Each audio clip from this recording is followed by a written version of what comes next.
Elementary pa lang, napapansin na nila mga gawi kong parang hindi pambabae. Kasi bis na Chinese garter, laruan ko ay text sa cholens. Tapos kajamin ko lagi noon mga sigang lalaki sa amin.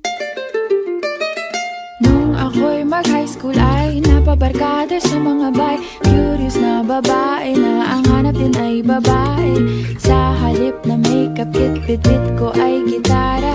Tapos pormahan ko lagi ay long sleeves na t-shirt at faded na lonta.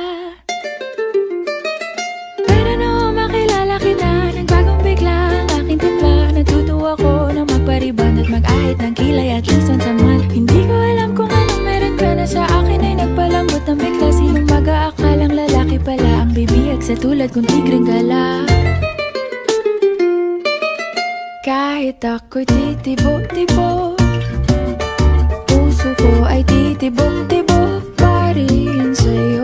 Isang halik mo lamang at ako ay tinataglan. At ang aking pagkababae ay nabubuhayan na para bang bulaklak na namumukadkad. Dahil alaka mo sa dilig at katamtamang sikat ng araw-araw mong pag-ibig sa aking buhay nagpapasarap.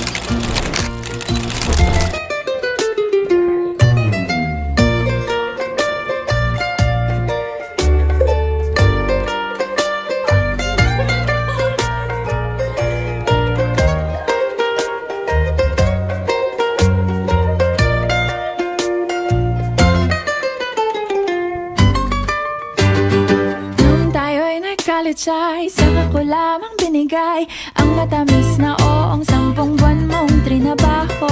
Sa halip na tsokolate at tipikal na mga diskarte, nabihag mo ko sa mga tula at sa mga kata mong pabebe.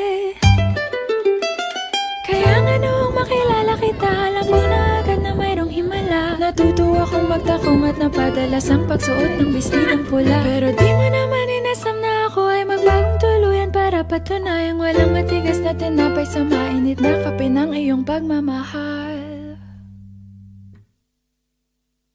Kahit ako'y titibok-tibok, puso ko ay titibok-tibok pa rin sa'yo.